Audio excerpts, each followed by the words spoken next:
Hey guys, today, next step on the overhaul, on the refresh of everything is I'm gonna pull these carburetors off, send them to OJ over at the carb shop. He's done all our carburetors, did my alcohol carburetors on the top dragster, does a great job. He's gonna make these things like brand new.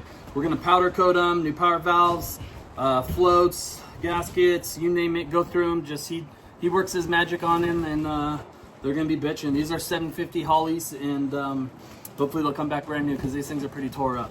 So stay tuned, and hopefully when we get them back, they're gonna look nice and shiny.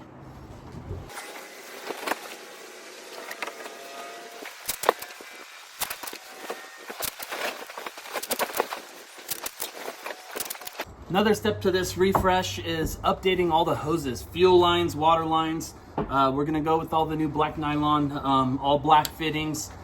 Teague Custom Marine has all that stuff, even have their Teague logo on all the fittings. So we're gonna take all these fuel lines off. I'm gonna do a little at a time, and get them over to Teague and have them take care of making me up some new hoses, and we'll get things kind of updated a little bit.